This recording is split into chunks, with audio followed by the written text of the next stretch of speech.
Hi friends, welcome to Shyam general studies YouTube channel. ఈ వీడియోలో ఐక్యరాజ్య సమితికి సంబంధించిన సమాచారాన్ని తెలుసుకుందాం. ఐక్యరాజ్య సమితి ఎప్పుడు ఆవిర్భవించింది, ఐక్యరాజ్య సమితి అధికార భాషలు ఎన్ని, అవి ఏవి, ఐక్యరాజ్య సమితి ప్రధాన విభాగాలు ఏంటి, అవి ఏవి, ఐక్యరాజ్య సమితి భద్రతా మండలిలోని శాశ్వత సభ్యదేశాలు ఎన్ని, అవి ఏవి, G4 కూటమి అంటే ఏమిటి, G4 కూటమిలోని దేశాలేవి, G4 కూటమికి ఐక్యరాజ్య సమితికి సంబంధం ఏమిటి అనే విషయాల గురించి, తర్వాత సులభంగా ఎలా గుర్తుంచుకోవాలి, పోటీ పరీక్షలలో ఈ అంశాలకు సంబంధించిన ప్రశ్నలకు సమాధానాలు ఎలా గుర్తించాలి అనే అంశాలను మెమొరీ టిప్స్, మెమొరీ ట్రిక్స్ ద్వారా ఈ వీడియోలో చాలా సింపుల్గా నేర్చుకుందాం.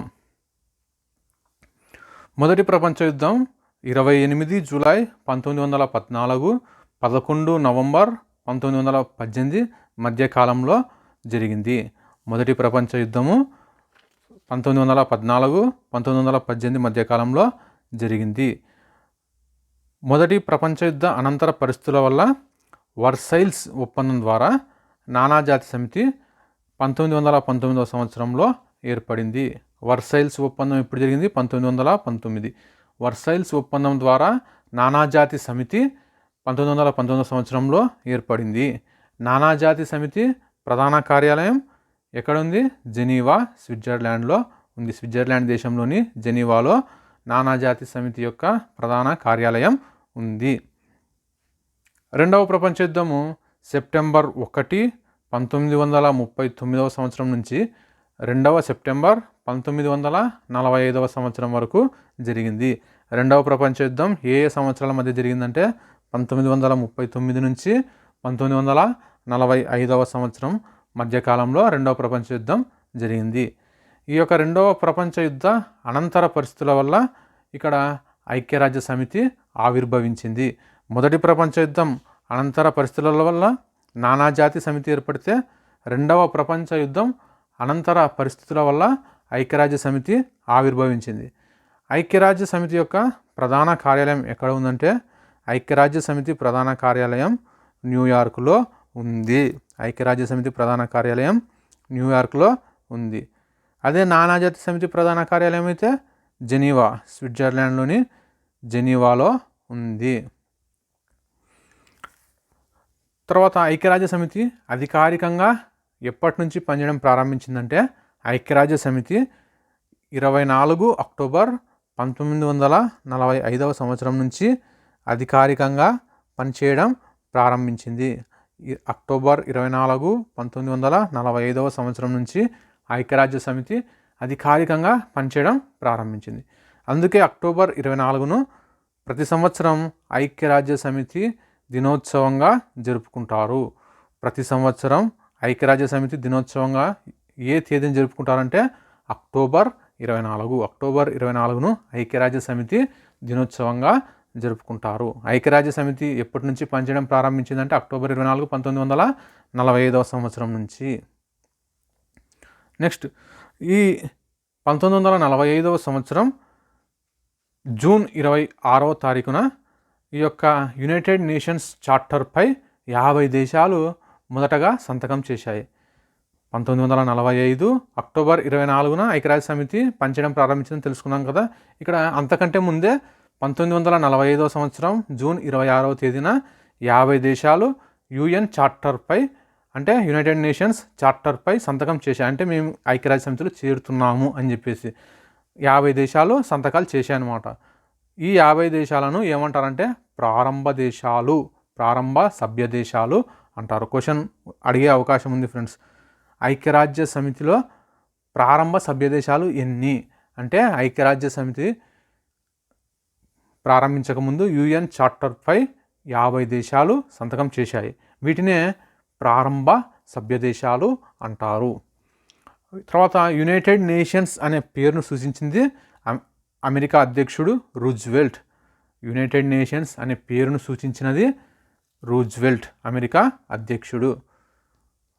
యునైటెడ్ నేషన్స్ ఆర్గనైజేషన్ రాజ్యాంగ ప్రవేశిక ముసాయిదాను రూపొందించినది ఎవరు అంటే, యునైటెడ్ నేషన్స్ ఆర్గనైజేషన్ రాజ్యాంగ ప్రవేశిక ముసాయిదా రూపకర్త ఎవరంటే జాన్ క్రిస్టియన్. దక్షిణాఫ్రికా దేశానికి చెందిన జాన్ క్రిస్టియన్. ఈయన ఏం చేసినాడంటే యునైటెడ్ నేషన్స్ ఆర్గనైజేషన్కి సంబంధించిన రాజ్యాంగ ప్రవేశిక ముసాయిదాను రూపొందించాడు.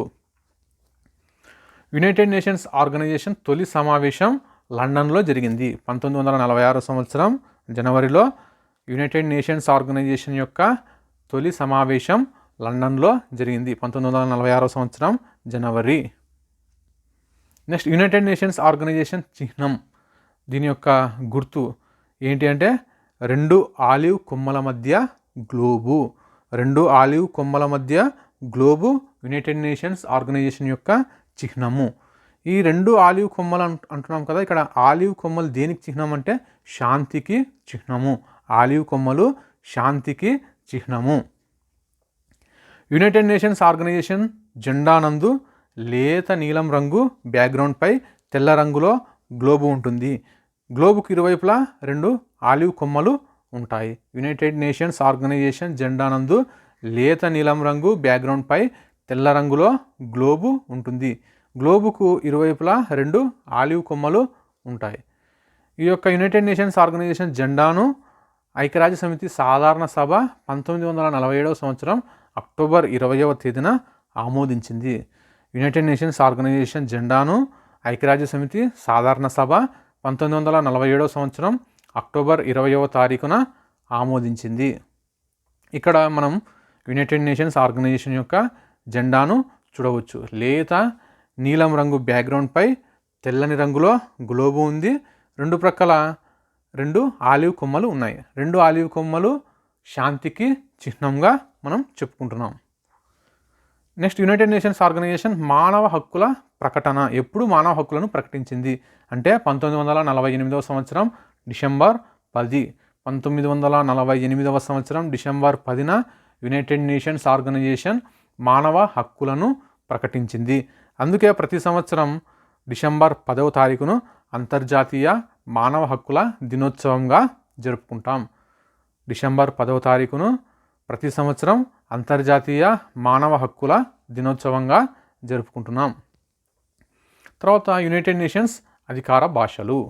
యునైటెడ్ నేషన్స్ ఆర్గనైజేషన్ యొక్క అధికార భాషలు 6 ఉన్నాయి. ఈ 6ంటిని ఒక సింపుల్ కోడ్ ద్వారా లైఫ్ లాంగ్ గుర్తుపెట్టుకోవచ్చు. ఆ కోడ్ ఏంటంటే రష్యన్ ఫేసెస్. Russian faces. ఈ యొక్క సింపుల్ కోడ్ ద్వారా యునైటెడ్ నేషన్స్ ఆర్గనైజేషన్ యొక్క అధికారిక భాషలను 6 అధికార భాషలను మనం సులభంగా గుర్తుపెట్టుకోవచ్చు. ఇక్కడ ఫస్ట్ మనం చూస్తే రష్యన్. రష్యన్ అంటే రష్యనే. తర్వాత ఎఫ్ అంటే ఫ్రెంచి. ఎఫ్ అంటే ఫ్రెంచి. తర్వాత ఏ అంటే అరబిక్. ఇది కొంచెం బాగా గుర్తుపెట్టుకోవాలి. ఏ అంటే అరబిక్. తర్వాత సి అంటే చైనీస్. సి అంటే చైనీస్. తర్వాత ఈ అంటే ఇంగ్లీష్.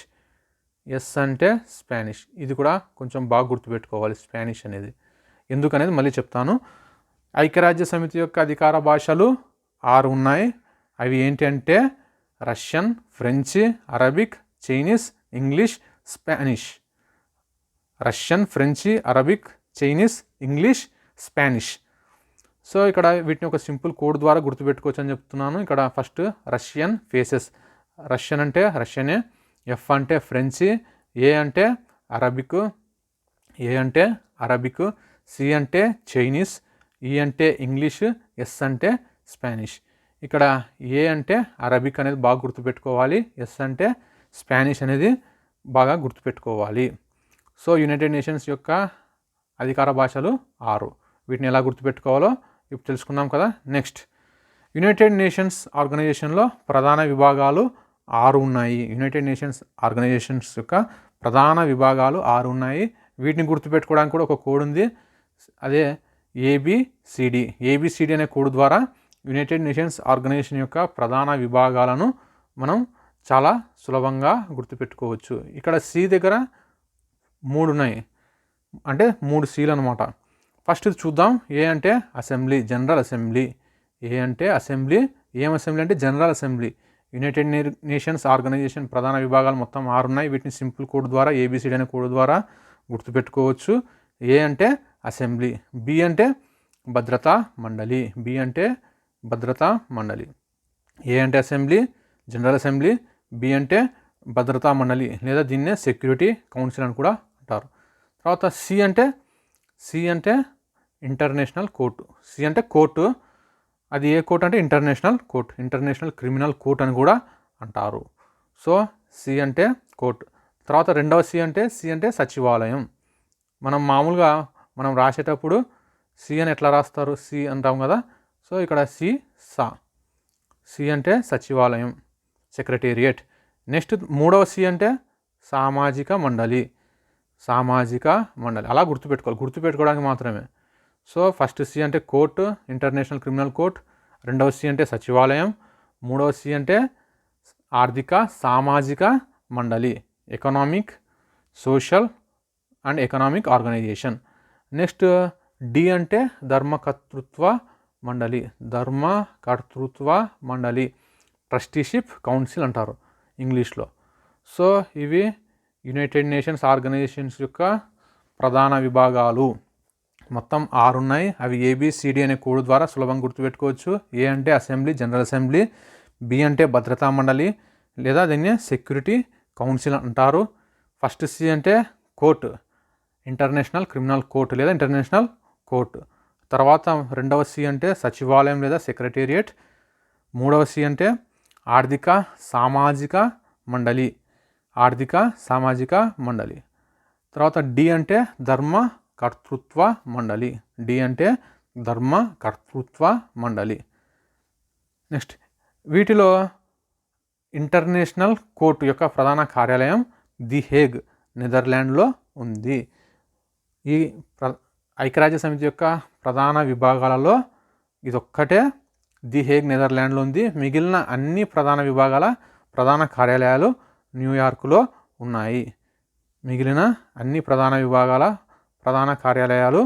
న్యూయార్క్లో ఉన్నాయి.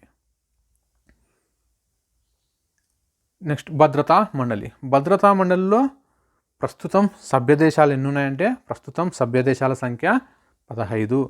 ఐక్యరాజ్య సమితి యొక్క భద్రతా మండలిలో ప్రస్తుతం సభ్యదేశాల సంఖ్య 15. వీటిలో శాశ్వత సభ్యదేశాలు 5 ఉన్నాయి. మొత్తం సభ్యదేశాలు అయితే 15, శాశ్వత సభ్యదేశాలు 5. తర్వాత మిగిలిన 10 తాత్కాలిక సభ్యదేశాలు ఎన్ని అంటే 10. తాత్కాలిక సభ్యదేశాలు 2 సంవత్సరాలకు ఒకసారి సాధారణ సభ చేత అంటే అసెంబ్లీ, జనరల్ అసెంబ్లీ చేత ఎన్నిక అవుతాయి. 2 సంవత్సరాలకు ఒకసారి సాధారణ సభ చేత ఎన్నిక అవుతాయి. అంటే ఈ యొక్క తాత్కాలిక సభ్యదేశాల యొక్క కాలపరిమితి ఎంత అంటే 2 years. 2 yearsకి ఒకసారి సాధారణ సభ చేత ఎన్నిక అవుతాయి. భద్రతా మండలిలో శాశ్వత సభ్యదేశాలు 5. అవి ఏంటి అంటే శాశ్వత సభ్యదేశాలు 5 ఉన్నాయి. వీటిని కూడా ఒక కోడ్ ద్వారా గుర్తుపెట్టుకోవచ్చు. కోడ్ ఏంటంటే రష్యన్ ఫేస్. ఈ రష్యన్ ఫేస్ అనే సింపుల్ కోడ్ ద్వారా ఐక్యరాజ్య సమితిలోని శాశ్వత సభ్యదేశాలను మనం సులభంగా గుర్తుపెట్టుకోవచ్చు. రష్యన్ అంటే రష్యా, ఓకే. ఎఫ్ అంటే ఫ్రాన్స్. ఇక్కడ ఏ అంటే ఇందాక అక్కడ అరబిక్ అని చెప్పుకున్నాం, ఇక్కడ ఏ అంటే అమెరికా. సి అంటే చైనా, ఈ అంటే ఇంగ్లాండ్. అక్కడ ఇంకోటి ఎక్స్ట్రా వచ్చింది ఇందాక మనం చెప్పుకున్న దగ్గర, ఎస్ అంటే స్పానిష్ అని చెప్పుకున్నాం, ఇక్కడ స్పానిష్ లేదు. మొత్తం సభ్యదేశాల సంఖ్య 5.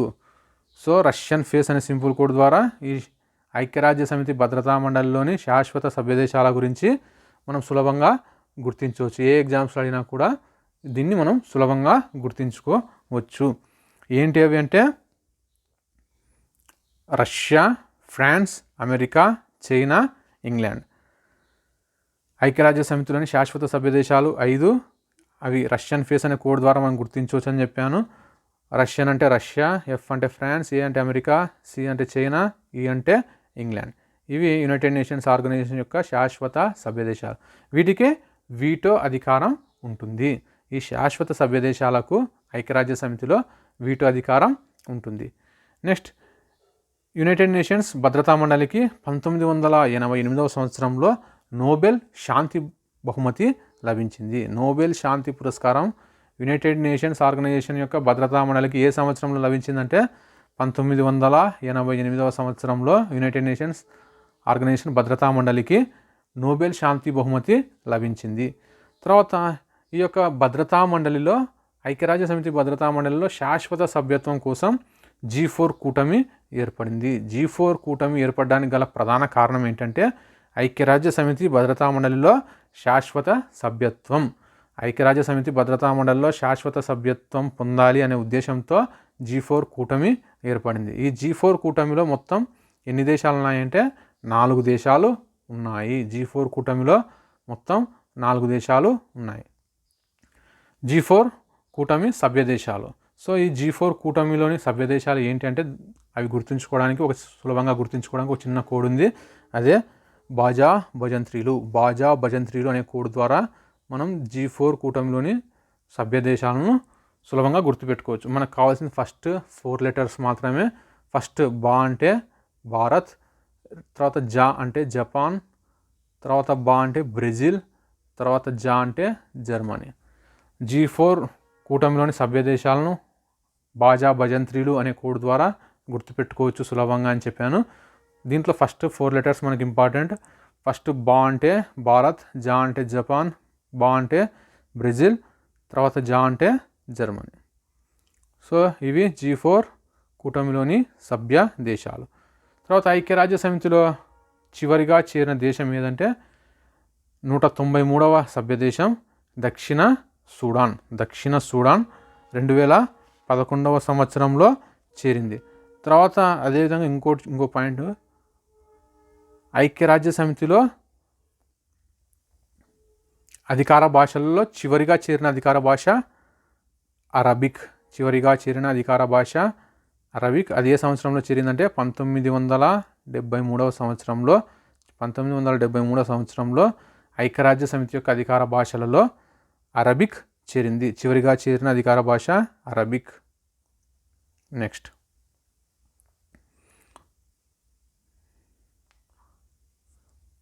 యునైటెడ్ నేషన్స్ ఆర్గనైజేషన్స్ యొక్క తొలి సెక్రటరీ జనరల్ ట్రిగ్వేలి ఎవరంటే యునైటెడ్ నేషన్స్ ఆర్గనైజేషన్స్ యొక్క తొలి సెక్రటరీ జనరల్. ఈయన యూరోప్ ఖండానికి చెందిన వ్యక్తి, నార్వే దేశానికి చెందిన వ్యక్తి.